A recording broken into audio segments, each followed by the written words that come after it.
करने के लिए नदी में गए तो एक मगरमच्छ आया और आकर के बालक शंकराचार्य के पैर पकड़ लिया और पकड़ करके भीतर ले जाने लगा। तो उन्होंने एक बार घोष किया, मां बचाओ।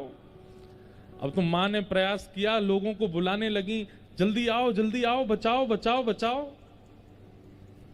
तब बीच नदी में डूबते डूबते शंकराचार्य भगवान अपनी मां से कह रहे हैं, मां मुझे कोई नहीं बचा पाएगा, केवल एक तरीका है। बोले क्या? मुझे आज्ञा दे दो कि मैं सन्यास ग्रहण कर लूं। आप अभी आज्ञा दे दीजिए।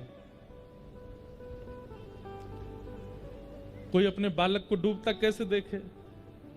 मां ने कहा, तू जैसे चाहे वैसे रहना, तू चाहे तो सन्यास ले लेना, लेकिन तू वापस बाहर आ जा। जैसे ही सन्यास की आज्ञा दी, ग्राह ने पैर छोड़ दिया, चला गया और बालक शंकराचार्य बाहर आ गए और मां से कहा, मां बस आपकी आज्ञा की प्रतीक्षा। अब इस कथा से आपको क्या समझ में आया? आपका उद्देश्य यदि पवित्र है, आपकी विचारधारा यदि पवित्र है, आपकी मनोबुद्धि यदि किसी कार्य के प्रति पूर्ण समर्पित है, तो माता पिता पत्नी इनकी आज्ञा ना भी मिले तो प्रकृति ऐसी योजना बनाएगी कि आपका वह कार्य हो, कैसे भी हो। श्रीमद वल्लभाचार्य जी महाराज गृह त्याग का भाव रख रहे थे, लेकिन पत्नी से आज्ञा ले रहे थे कि आप कहो तो मैं जाऊं। पत्नी ने नहीं कहा, आज्ञा नहीं दी। और जब तक पत्नी नहीं कहे कैसे जाऊं मैं? पत्नी कहेगी तो ही जाएंगे। और गृहस्थी का ये नियम है कि अगर उसको गृहस्थाश्रम के बाद सन्यास लेना है तो पत्नी की आज्ञा लेनी होगी, और विवाह से पहले सन्यास चाहिए तो माता पिता की आज्ञा लेनी होगी। इतने में ही कुछ दिन बाद घर में आग लगी, और जैसी घर में आग लगी तो आप तो भीतर ही बैठे थे। इतने में पत्नी जोर से चिल्ला के बोली, जल्दी घर से निकल जाओ। जैसे ही ये बात सुनी, बोले बस यही आज्ञा ही तो चाह रहा था मैं आपसे, आपने आज्ञा दे दी, अब जा रहे हैं। अब घर में आग लगना भी उनके पवित्र उद्देश्य के कारण, क्योंकि पत्नी की आज्ञा तभी होगी। निकल गए काशी। तो उद्देश्य यदि आपका पवित्र है तो प्रकृति लग जाएगी आपको उस वस्तु को प्राप्त कराने में, और उद्देश्य अपवित्र है तो कई बार वस्तु मिलने पर भी, लेकिन उसका परिणाम आज तक भोग रहा है रावण। आज तक जलाया जाता उसके स्वरूप को। तो मां ने आज्ञा तो दे दी, लेकिन शंकराचार्य जी से कहा, सुनो तुम भले ही सन्यास ग्रहण कर लो, लेकिन मेरी एक इच्छा पूरी करनी होगी। क्या? कि मेरे अंतिम काल में आपको आना पड़ेगा। आप मेरे सामने होगे, मैं आपको देखते हुए प्राण त्यागूंगी, ये वचन मुझे देना होगा। आज भी हमारे शास्त्रों में नियम है कि अगर त्रिदंड भी आपने धारण किया है, आप किसी के सामने नहीं झुकेंगे, लेकिन अगर परम विरक्त हो चुके हैं, सन्यास धारण कर लिया, त्रिदंड हाथ में ले लिया है, आप मंच पर बैठ करके वैदिक भावों का प्रवचन कर रहे हैं, और उसी समय यदि आपकी मां प्रवचन में आ जाए और उनको यदि आपने सर झुकाकर हाथ जोड़ के प्रणाम नहीं किया तो आपको अपराध लगेगा, क्योंकि जन्मदात्री मां है। चाहे सन्यास हो, विरक्त, वैसे तो अधिकार, ऐसे अनुमति तो नहीं है कि सन्यास के बाद मां पिता के समीप उस भाव से रहा जाए, लेकिन फिर भी मां की सेवा का अधिकार तो है। मां को सेवा तो कर सकते हैं। तो शंकराचार्य जी ने कह दिया, ठीक है मां, और अपनी मां के अंतिम समय गए हैं, उनको दर्शन दिया। ऐसे आद्य गुरु शंकराचार्य, उनको हम बारंबार प्रणाम करते हैं। साथ ही आज शेषावतार श्री रामानुज स्वामी जी महाराज का भी मंगल दिवस है। जिस श्री वैष्णव परंपरा में हम दीक्षित हैं, जिनकी कृपा से श्रीमन नारायण भगवान की सेवा अर्चना वंदना सबका सौभाग्य हमें प्राप्त है। दक्षिण में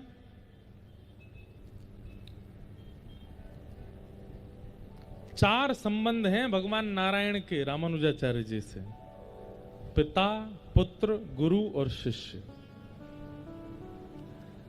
रामानुजाचार्य जी को ठाकुर जी गुरु भाव से भी देखते हैं, शिष्य भाव से भी देखते हैं, पिता भाव से भी देखते हैं, पुत्र भाव से भी देखते हैं।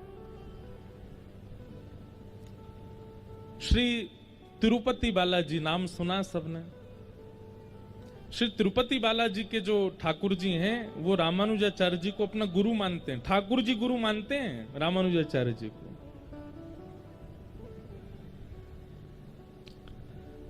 श्री वरदराज भगवान वो रामानुजाचार्य जी को अपना शिष्य मानते हैं।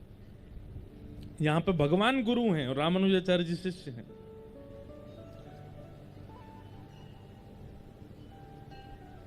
श्री रंगनाथ भगवान वे रामानुजाचार्य जी को अपना पुत्र मानते हैं। स्वयं पिता हैं भगवान और रामानुजाचार्य जी वहां पुत्र हैं। और संपत कुमार भगवान बेंगलोर के पास में एक स्थान है, वो ठाकुर जी रामानुजाचार्य जी को अपना पिता मानते हैं, स्वयं उनके पुत्र हैं। ठाकुर के तोहे मोहे नाते अनेक मानिए जो भावे, अनेक नाते हैं ठाकुर जी के रामानुजाचार्य जी से। ऐसे शेषावतार श्री रामानुज स्वामी जी को हम बारंबार प्रणाम करते हैं, वंदन करते हैं। और भैया हमारे ब्रज के सूरदास, जो सूरदास अपने पदों में कहते हैं, आहा,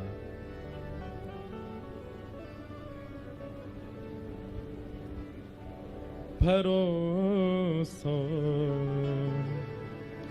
दृढ़ इन चरणन केरो, भरोसो दृढ़ इन चरणन केरो। श्री वल्लभ नख चंद्र छटा बिन, श्री वल्लभ नख चंद्र छटा बिन, सब जग माही अंधेरो,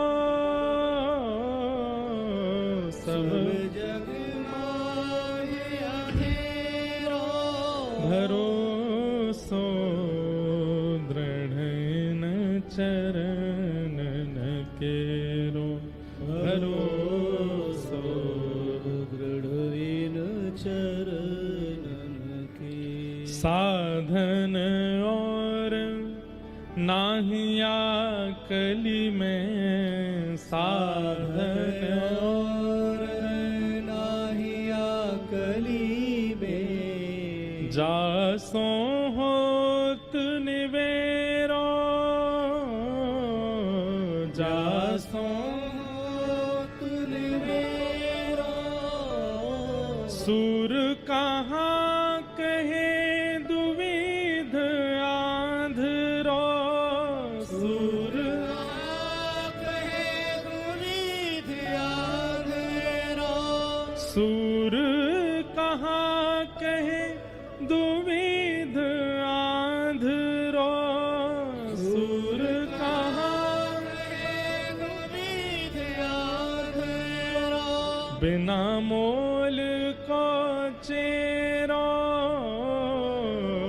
बिना मोल को चेरो, भरोसो दृढ़ न चरणन केरो, भरोसो दृढ़ न चरणन। सूरदास दो नेत्र नहीं है उनके, नेत्र नहीं है, लेकिन आपको प्रत्यक्ष पता है कि ठाकुर जी कहां क्या लीला कर रहे हैं, कैसे। मुझे और कुछ नहीं जानना, केवल इतना बताइए कि आप बिना नेत्रों के ठाकुर जी का ये अनुभव कैसे कर लेते हैं कि वो कहां क्या लीला कर रहे हैं। तब सूरदास जी कहते हैं ये पद जो अभी हम गा रहे थे, भरोसो भरोसा किसमें, दृढ़ इन चरणन केरो, अपने गुरु के प्रति प्रगाढ़ भरोसा, गुरु के प्रति अखंड भरोसा, गुरु आज्ञा के प्रति अविचल विश्वास, उसका ये प्रमाण है कि मैं नेत्र ना होते हुए भी ठाकुर जी की लीला का अनुभव कर लेता हूं, दर्शन कर लेता हूं। ये भैया की आवाज ने कम है, सके तो देख लियो। भरोसो दृढ़ न चरणन केरो।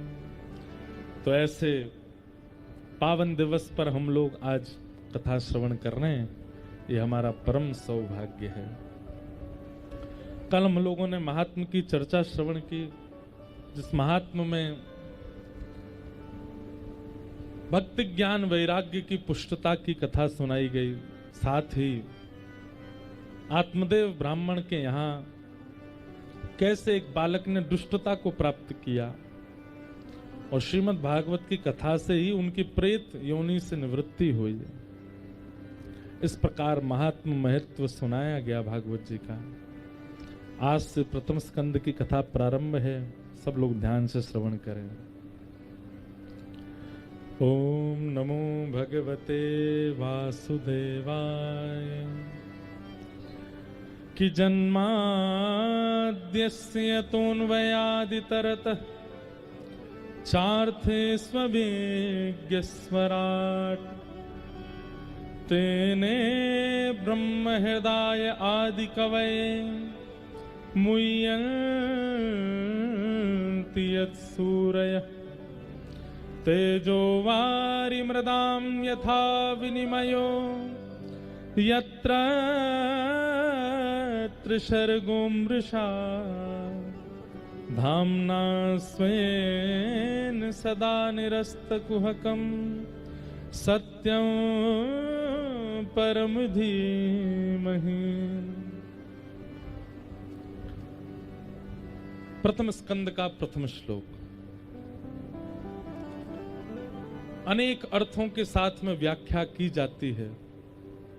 कृष्ण परक अर्थ है, राम परक अर्थ है, निर्गुण ब्रह्म परक अर्थ है, सगुण ब्रह्म परक अर्थ है इस श्लोक का।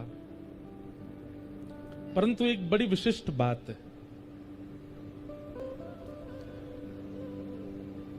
श्री वेदव्यास जी महाराज का हृदय करुणा से भरा है, तब भागवत की रचना हुई। भागवत की रचना कैसे हुई ये हम कथा में सुनेंगे, पर श्री वेदव्यास जी महाराज अत्यंत करुणा से भरे हुए हैं। मानव कल्याण की इच्छा है उनके चित्त में।